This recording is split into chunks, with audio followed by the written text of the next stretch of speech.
Colony of Maryland, and in 1696, King William's School was founded. It later became absorbed into St. John's College, which was chartered in 1784 and is still in full operation today. In 1783, Annapolis became the capital of the newly formed nation for 9 months. During the time that Annapolis was the nation's capital, George Washington resigned his commission as Commander-in-Chief of the Continental Army here, and the Treaty of Paris was ratified in Annapolis, formally ending the American Revolution. On our right is the outer anchorage, one of the most popular on the East Coast for pleasure and recreational vessels of all kinds. If you look carefully, especially during the summer season, you may see boats flying their national flag from every corner of the world. During the colonial period, sailing ships from the known world unloaded at the dock, which was far larger at that time. During and right after the Revolution, the trade shifted to Baltimore. Back on the left, all of the buildings with copper roofs belong to the United States Naval Academy. The first large building with the round roof is Halsey Fieldhouse, an indoor athletic facility where men and women of the Academy participate in winter athletics. Attached to the Fieldhouse is the Arnold Leftwich Visitor Center. This should be your first stop on a tour of the Academy. The second building is Lejeune Hall, the swimming and wrestling facility. And the third building with the multicolored bricks is Ricketts Hall, the Naval Academy Athletic Association building. Attached to Mitchell Hall is the Levy Center and Jewish Chapel. Named for Commodore Uriah P. Levy, the 35,000 square foot facility boasts a 410-seat synagogue and an entranceway modeled after Thomas Jefferson's Monticello.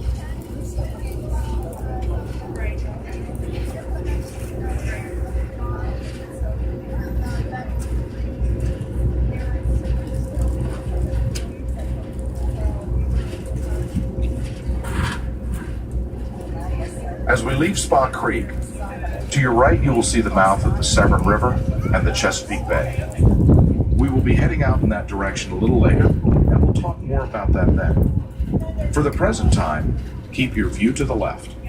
In the foreground, you will see the Academy's athletic fields, where students called midshipmen practice football, soccer, lacrosse, and that oldest of military activities, marching. Before the mid-1960s, none of these fields existed, as this area of the harbor was water. It was about this time that the Severn River was dredged, rocks were placed where you see them, and the fields were created by filling in the bottom material behind the rocks. As a matter of fact, when the Academy was founded in 1845, it consisted of less than 10 acres. It is now over 338 acres, a great deal of which was created by dredging the harbor bottom.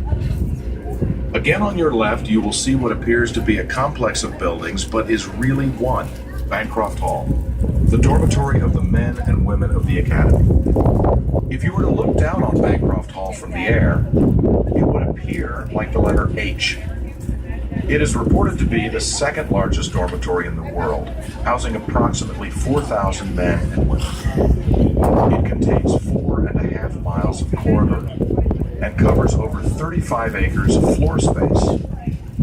The hall is named for George Bancroft, Secretary of the Navy, who, in 1845, arranged for the transfer of Fort Severn, on the point of land where the Academy is now situated, to the Navy for a school. On October 10, 1845, approximately 50 midshipmen and a 7-man faculty began the Academy, which has operated here in Annapolis continuously since that time, except for a short transfer to Newport, Rhode Island during the Civil War. On our left, you will see a white mast with a damaged platform and several lights. This is the mast from the battleship Maine, which sunk in an explosion in 1898 in Havana Bay, Cuba. At that time, 260 men of the United States Navy died. The mast has stood here at the Academy since 1913 and is a memorial to these men. The lights on the mast were added many years ago. They are storm warnings to inform mariners of bad weather and the extent of how bad that weather will be. With the development of modern electronic communications, however, these lights have largely been replaced by radio transmissions on marine channels. If you look just beyond the mast, you will see a long, black Mark 14 torpedo, the type used by American submarines during the Second World War. The torpedo has been placed there as a memorial to the submariners who died in that conflict. We will now make a turn around the corner of the United States Naval Academy and head up the beautiful, scenic Severn River.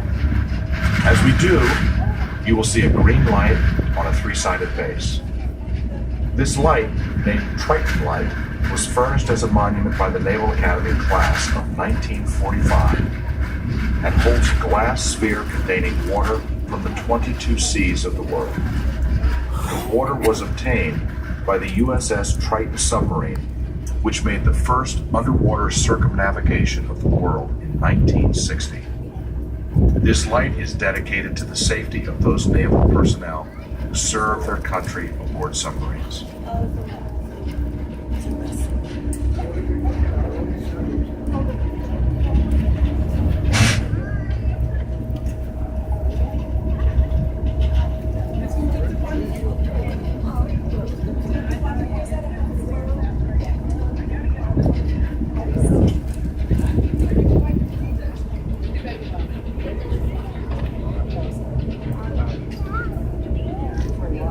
The building you see on your left with the peaked gull-shaped roof is the Robert Crown Sailing Center, built in 1974.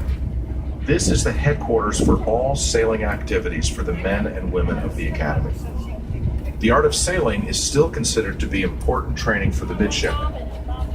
Just beyond the Robert Crown Center is a small water basin known as Santee Basin, named after the first of several ships moored there for naval housing. In the basin, you will see small and medium-sized sailboats, all of which are used for training purposes. The larger of the boats, in fact, are taken out not only into the Chesapeake Bay, but well out into the Atlantic Ocean for rigorous training. In these small boats, the students acquire a healthy respect for the might of the sea. Behind the basin on our left side is a large gray brick building with large glass windows. This is the Wesley Brown Fieldhouse, a 140,000 square foot athletic facility named for Lieutenant Commander Wesley A. Brown, who in 1949 became the Academy's first African-American graduate. The Fieldhouse contains facilities for physical education, varsity and intramural athletics, club sports, and personal fitness. It also offers a centralized medical facility conveniently located near the fields. The two buildings closest to you are known as Chauvenet and Michelson Halls. Michelson was one of the first Americans to win the Nobel Prize in Physics for accurately measuring the speed of light. And Chauvenet was one of the original Academy professors in 1845. Behind the buildings, you will see the dome of the United States Naval Academy Chapel with the gold peak. And yes, that is real gold. It is a magnificent building which includes the crypt of John Paul Jones, recognized as the first great naval hero in American history.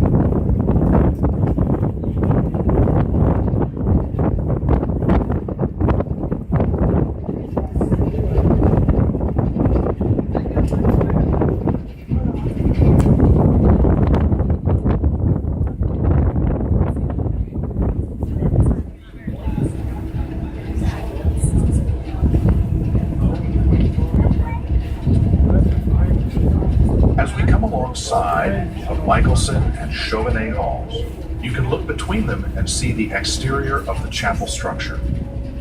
Its interior is even more beautiful than the outside.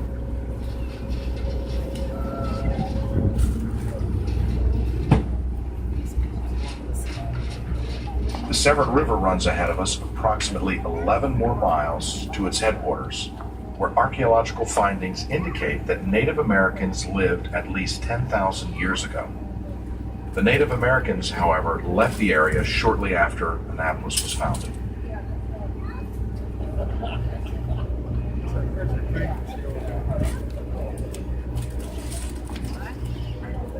see those cranes.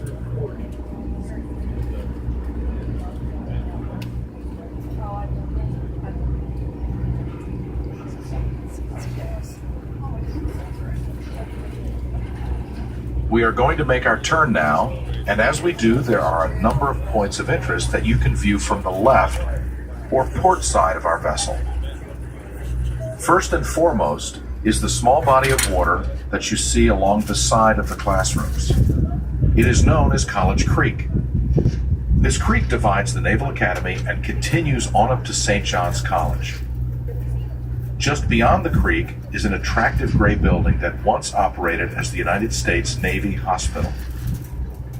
A part of the building, named Beach Hall, currently serves as the headquarters of the United States Naval Institute, publisher of the Institute's popular Proceedings magazine and the blockbuster novel The Hunt for Red October.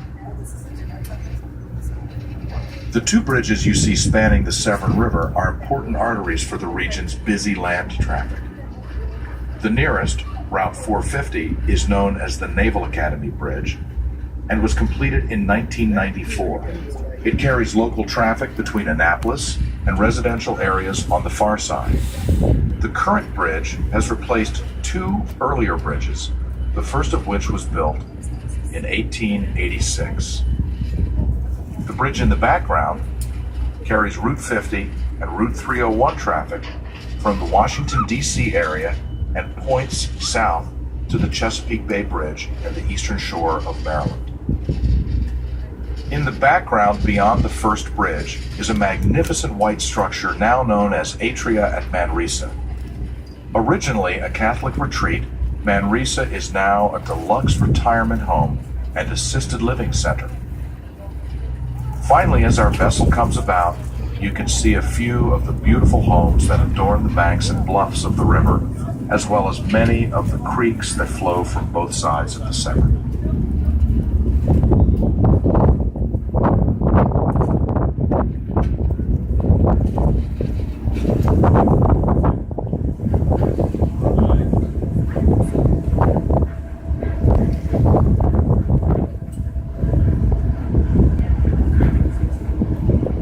Heading out of the river now toward its mouth, where it meets the Chesapeake Bay.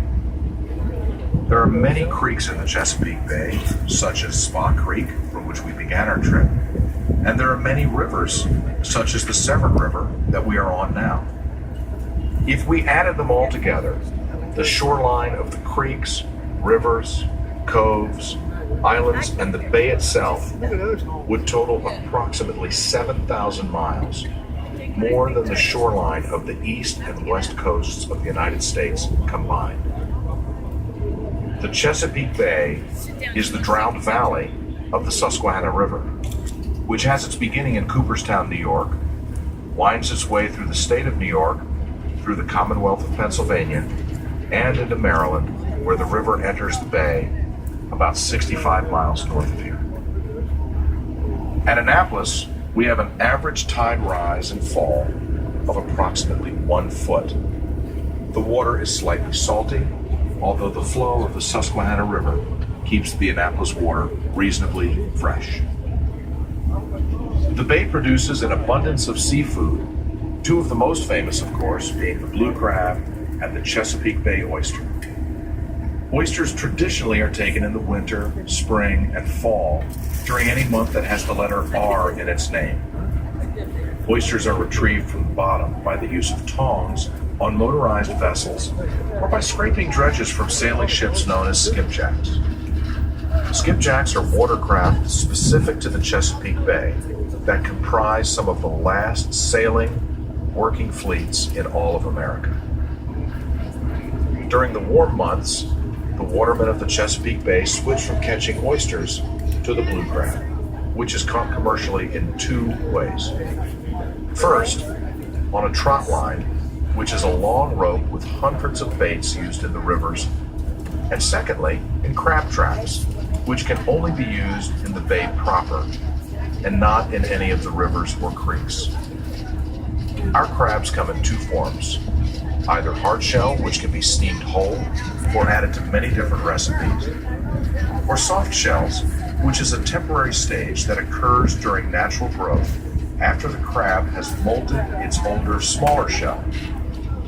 Immediately after molting, soft crabs are taken from the water so that they may not absorb calcium and become hard. They are then fried in butter and are quite a delicacy. As you know, oysters are eaten raw, steamed, or baked. One of the most famous recipes is oysters Rockefeller. Another famous Chesapeake Bay product obtained all year is the soft-shell clam, known locally as mannows. These are steamed and dipped in butter. And lastly, the bay produces an abundance of fish. One of the most plentiful is called menhaden, a small fish which is used for the production of fertilizer and for the manufacture of perfume and exotic lubricating oils. And our edible fish are rockfish, bluefish, croaker, sunfish, perch, and eel. On our left side, you can see the David Taylor Naval Research and Development Center, another Navy facility not connected with the U.S. Naval Academy.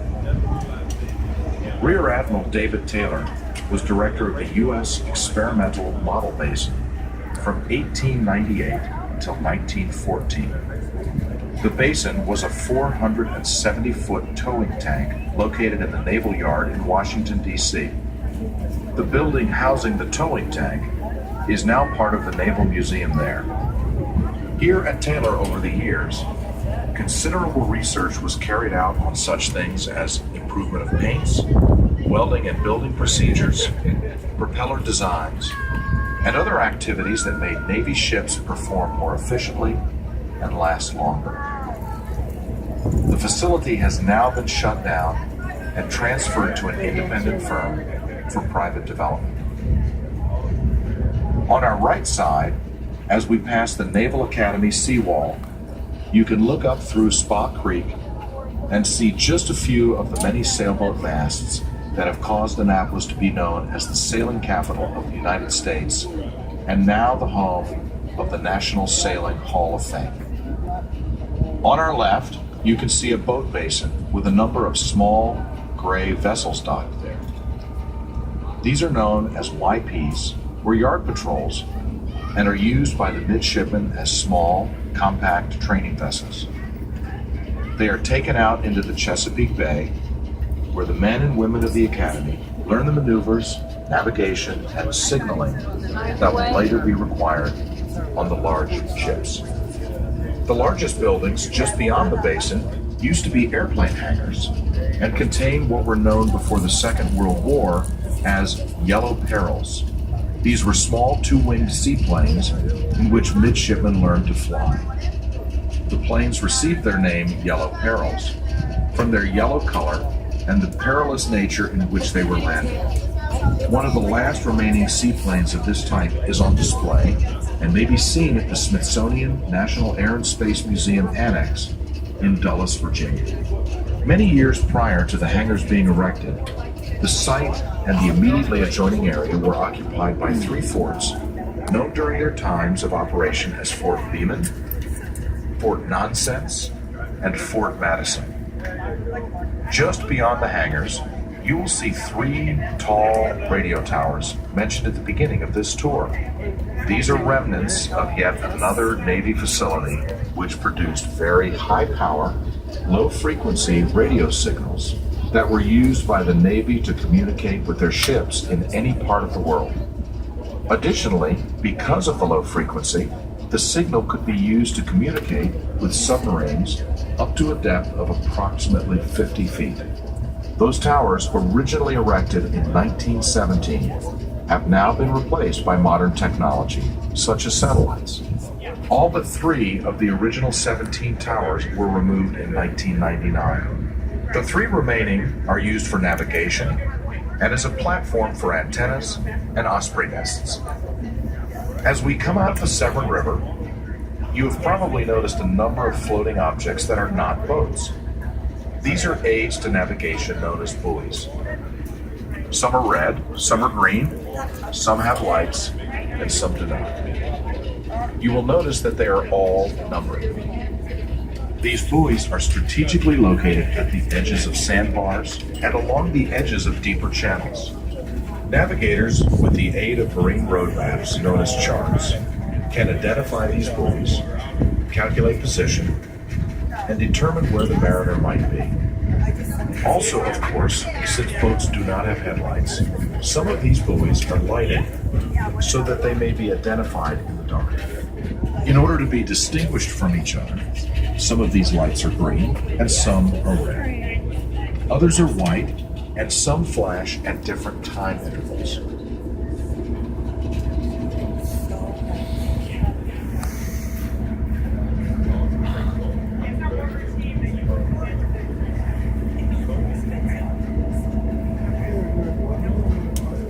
On our right side, you can see a point of land known as Horn Point, which is a part of Annapolis containing a number of beautiful townhouses and condominiums erected in the late 20th century. Originally, Fort Horn was erected on Horn Point in 1776 to protect Annapolis. During the Civil War, the barracks were used as a hospital for contagious diseases.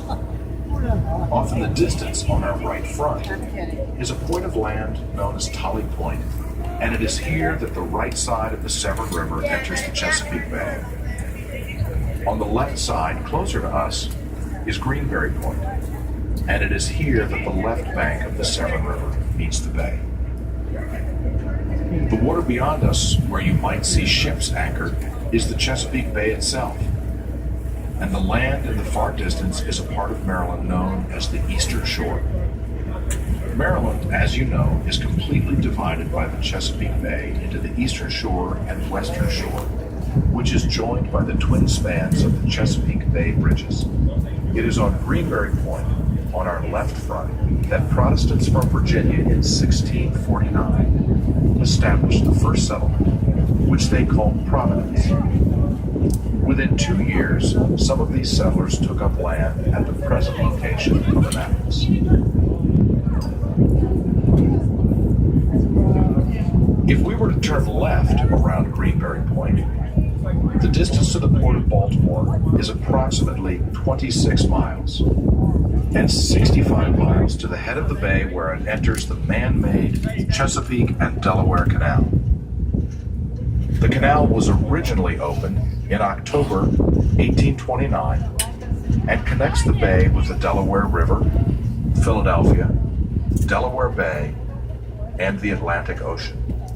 As a result, commercial vessels entering the Chesapeake and docking in Baltimore may continue north to Philadelphia and New York without returning to the mouth of the bay. If we were to turn right around Tolly Point, seen on our right front, we would go about 135 miles down the bay to its mouth, where it enters the Atlantic Ocean at Cape Charles. At the mouth of the bay, on the right-hand side, are located Hampton Roads and the cities of Norfolk and Newport News. The land across the bay in front of us is known as Kent Island and is part of what is known as the Delmarva Peninsula. The peninsula contains portions of Maryland, Virginia, and Delaware, and is cut off from the mainland by the Chesapeake and Delaware Bays, the C&D Canal,